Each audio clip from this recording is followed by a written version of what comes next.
चरण धोए, चरणामृत लिया,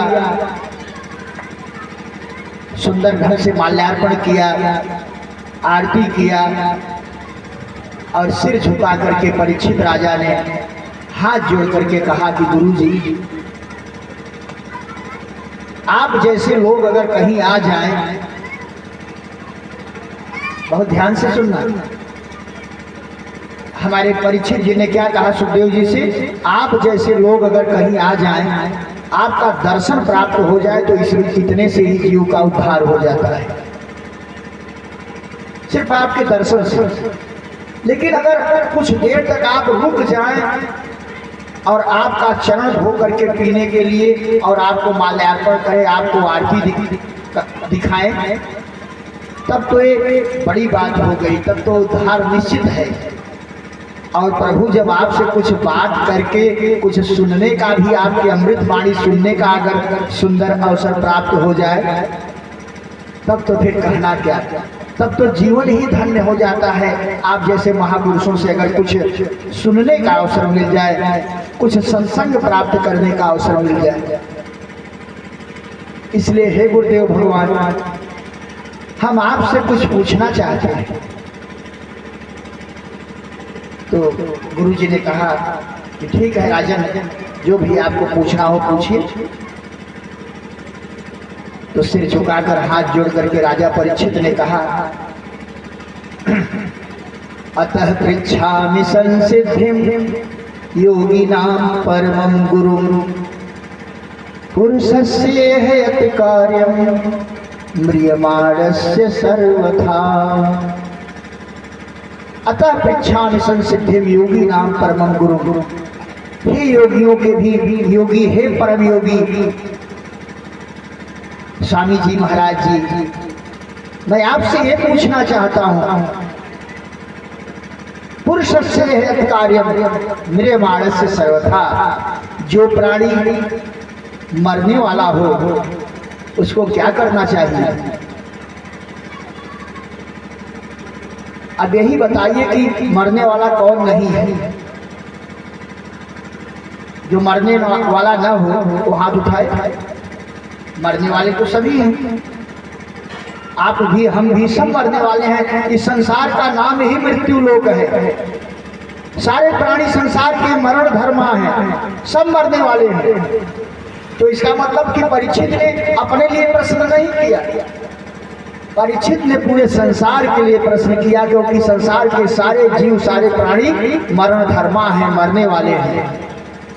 तो पहले सुखदेव जी ने परीक्षित के प्रश्न की बहुत बड़ाई किया। भगवान शुक्राचार्य ने कहा,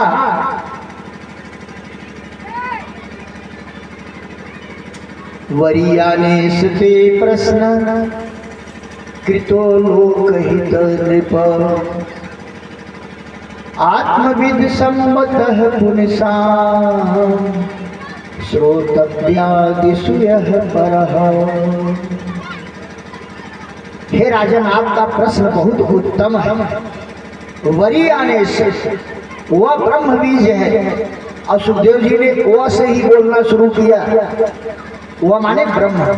मैंने पहले दिन बताया था ना, जब भागवत जी की व्याख्या चल रही थी तो उसमें भागवत की व्याख्या में भागव, जब कोश का मैंने सुंदर ढंग से डेफिनेशन उसकी व्याख्या किया था। वह माने ब्रह्म होता है। सुखदेव जी वह से बोले, वरीयानेश ते प्रश्न कृतो लोकहित। और रामचरितमानस में भी श्री गोस्वामी जी वह से ही बोले, वर्णा नाम अर्थ संघा नाम रसा नाम छंद सामति।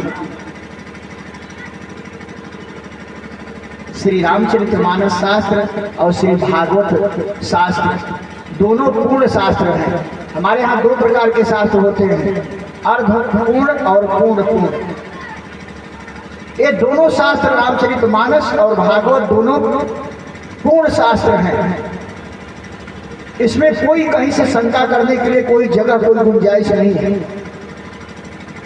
और दोनों में श्री सुखदेव जी महाराज ने कहा कि हे राजन, आपका प्रश्न बहुत ही वरीयानेश, बहुत ही श्रेष्ठ, बहुत उत्तम है, बहुत महान प्रश्न आपने किया है।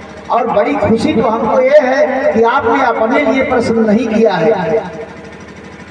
जो अपने लिए जीता है, अपने घर के लिए जीता है, अपने परिवार के लिए जीता है, उसका जीना बहुत श्रेष्ठ नहीं है। जो समाज के लिए जीता है, जो समाज के लिए जीता है, उसका जीना परम श्रेष्ठ कहा गया है। जीना तो उसी का जीना है जो किसी का हो गया। अपने जीने से क्या मतलब, हम दूसरे के लिए जब जिए तब ये हमारा जीवन है, तब सुंदर कहा जाता है जीवन को। इसलिए सेवा को परम धर्म कहा गया। सेवा ही परमो धर्म। सेवा माने दूसरे के लिए जीना। बहुत सुंदर, बहुत अच्छा। हमारे देश की सभ्यता संस्कृति का नकल करके हम लोग प्रयागराज जी में रहते हैं। इसके बाद प्रयागराज जी का ही समय है, जाना है। वहाँ पर जो विदेश से लोग आते हैं, जूठी पत्थर पर ऐसे टूट करके झपट लेते हैं। नहीं स्वामी जी, नहीं महाराज जी, या कोई भगवान का भक्त ही गया हो, नहीं कि सिर्फ संतों के लिए। कोई भगवान का भक्त भी अगर प्रसाद पा लिया तो हमारी संस्कृति को ध्यान दे करके, समझ करके, विदेश से आए हुए, अमेरिका, जर्मनी, जापान से आए हुए जो भगवान के भक्त प्रयागराज जी में दौड़ करके उनके पत्थर को झपट लेते हैं। नहीं, आप मत उठाइए, हम आपकी सेवा के लिए आए हैं। ये उनका भाव होता है जो दूसरे देश से आए हैं। और हमारे देश वाले तो मैं जानता हूँ महान सेवक हैं, अपने बड़ों की सेवा में निरंतर लगे रहते हैं।